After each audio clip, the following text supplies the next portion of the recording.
The legendary Broadhurst monk. Shipped in about 6 months ago, but they still have them down on the special unit.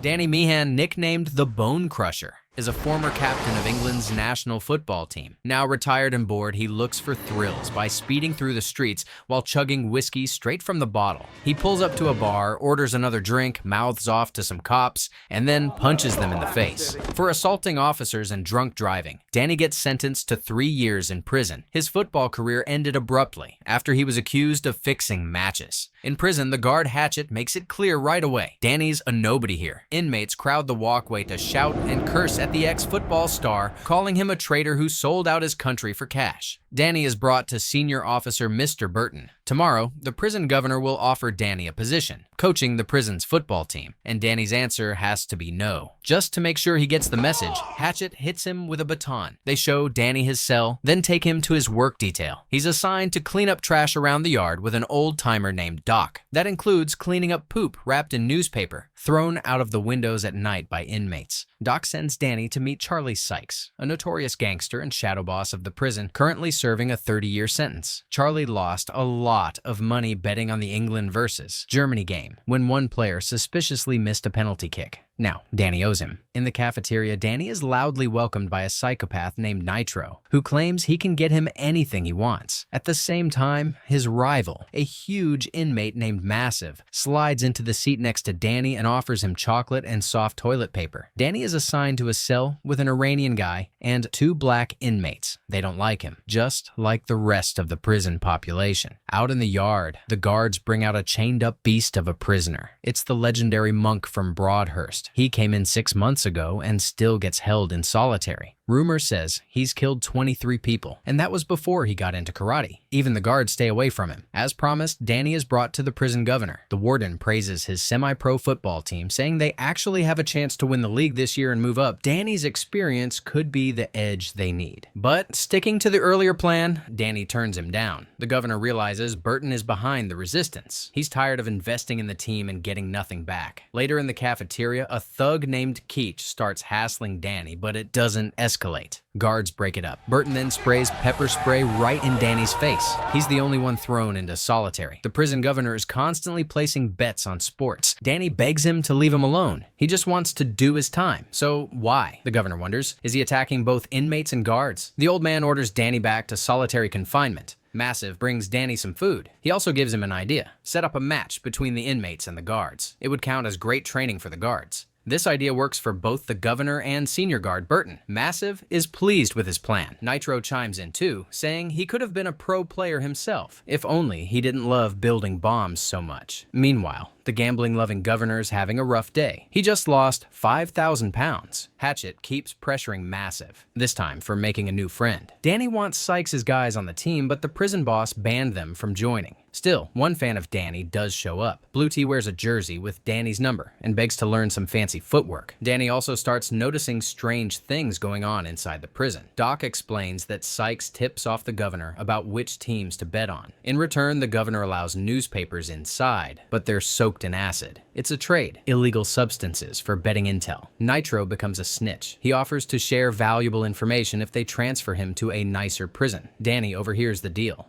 Hatchet keeps tormenting Massive, and when the big guy talks back, the guard beats him with a baton. No one defends him, except Danny. Danny gets tackled and thrown into solitary. Massive sneaks him a bouncy ball so he doesn't lose his mind. Because Danny's a high-value prisoner, they release him after a while and take him to the field. There, a group of black inmates greets him. Grateful, he stood up for Massive. They're ready to join the team. Danny and his manager, Massive, start rating players based on their skills. Danny's cellmates stand out as especially talented. Sykes' right-hand man, a Scottish inmate, also wants payback against the guards, but the boss won't allow it. The gangster bookmaker threatens the governor, saying if he doesn't get his 5,000 pounds back, his elbows and knees will be smashed. He finds a gas can in the governor's car, and the whole vehicle is doused in gasoline. Nitro wants to take over as team manager, saying he'd be better than Massive. Danny turns him down. Good thing Nitro likes him. He's already blown up 5 people in the past. Still, he's not allowed on the team. But Nitro isn't done yet. He lies to Hatchet, claiming Danny is cozying up to the guards and snitched about the acid-soaked newspaper deal.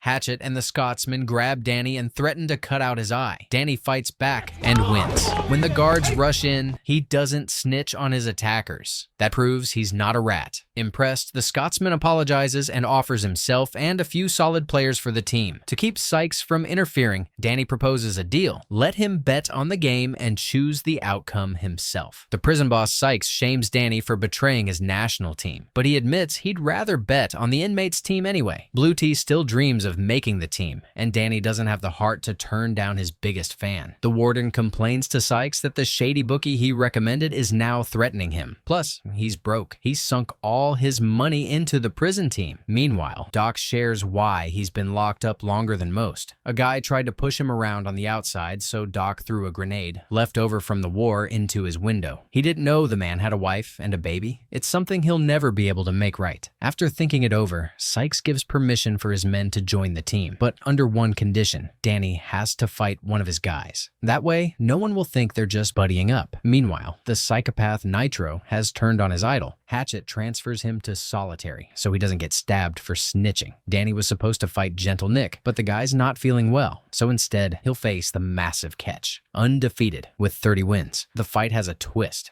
The two chained-up fighters take turns punching each other in the face and chugging homemade prison moves after each hit. Ketch is in for causing grievous harm, and his punches are brutal. He also knows a few dirty tricks, but Danny's jaw turns out to be tougher than expected, and his alcohol tolerance just as strong. Ketch finally goes down after getting smashed in the face with a mug full of booze. That's how Danny earns Sykes' full support. Now, the goal is to turn this group of brawlers into a team with actual tactics. So far, all they know is how to take a beating and break their opponents. The last piece of the puzzle is a goalkeeper. Surprisingly, the Scotsman suggests the monk. He could have gone pro if he hadn't lost his mind. Rumor has it he ate a Sykes personally shows up to negotiate for the monk's release from solitary. In return, he hints to the governor to bet on the guards winning so he can cash out big. At first, the monk refuses to play football, but the second he hears it's against the guards, he agrees. During training, a guy with a mohawk ticks him off and the monk breaks his nose, then casually says it was an accident. Danny tells Burton that his team is going to give them hell. Both inmates and guards train hard. Everyone's taking preparation seriously. Sykes warns Danny, there's a lot of money riding on this game and the inmate team has to win. The Scotsman, Monk, and Blue Tea teach the others a set of dirty moves to use against the guards. Blue Tea volunteers as the test dummy, unaware there are 23 moves total. He barely survives the training. Hatchet corners Nitro and demands he do something about Danny. Otherwise, he'll be thrown back into the general population, where someone's bound to kill him for being a rat. Nitro gets to work building a bomb. Meanwhile, the warden's secretary has a thing for Danny. She gives him video footage of the guards' previous matches, along with their personal files. In return, Danny pays her in kind. Yet while the inmates hold a meeting to discuss the guards' weaknesses, which they now know in detail, Nitro slips a bomb into Danny's locker. Danny had forgotten some of the tapes, so he asks Doc to bring them to his cell. On the way there, Danny opens up. He confesses to Doc that he really did throw that match. Fame went to his head, and he blew through his money. Eventually, he owed serious people serious cash. They gave him a choice: miss the penalty or end up crippled for life. Just then, an explosion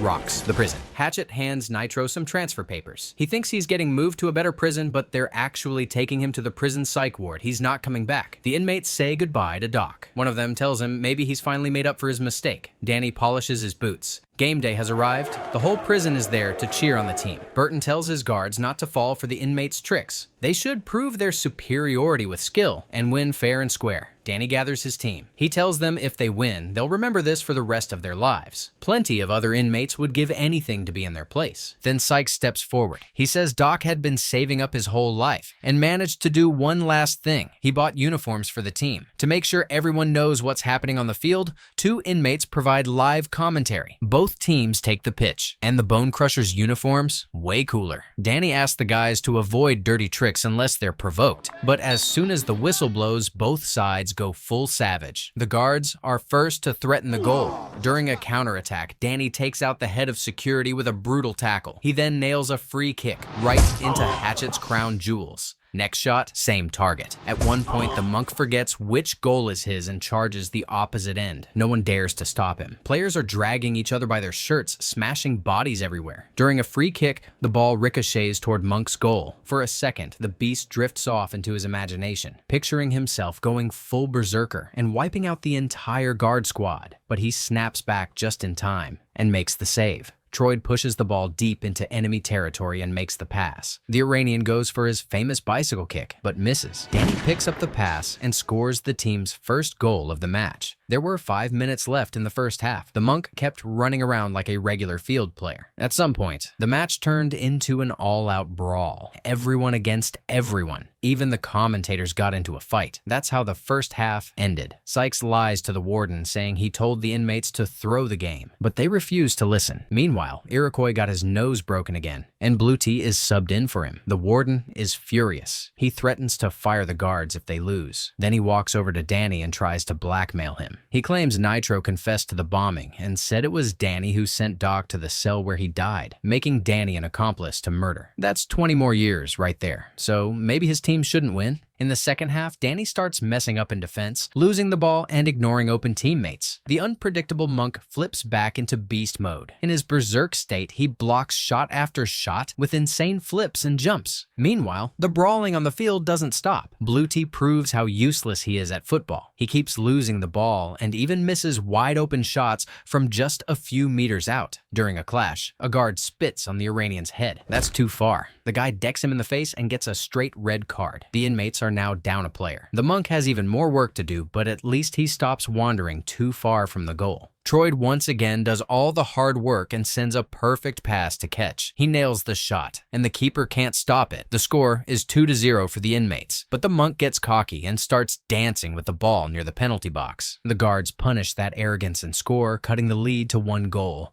Everyone is shocked when the monk actually admits it was his fault. Another shot nearly slips past him. The team starts falling apart. Danny looks especially awful. He fakes an injury and goes down. Burton doesn't like what he sees from his opponent. Massive is also disappointed. He didn't expect their captain to sell him out, but there's no substitution, so 11 guards now face just 9 inmates. The score ties up, 2-2. Danny changes his mind and comes back in, determined to win, but the team no longer trusts him. Troyd even refuses to pass during an attack. Danny has to do everything on his own. He sprints across the field. Meanwhile, the monk casually checks Hatchet's crotch one more time. With force, the ball flies into the guard's net, but the goal is canceled due to Hatchet being injured earlier. A free kick is awarded to the guards. The maniac in goal handles it like a pro. The ball lands in midfield, where only Danny and 1 defender are waiting. Danny breaks past the defender and goes one-on-one with the goalie. The keeper takes him down, but Danny got back up and stood with the ball right at the edge of the box. He didn't take the shot himself. Instead, he passed it to the clumsy Blue Tea, who fired with all his strength into the empty net. The inmates took the lead just seconds before the final whistle. They won the game. The warden stormed over to Danny and promised to ruin his life, but Burton stepped in and defended him, thanking the footballer for a great match. Right then, the warden's car exploded.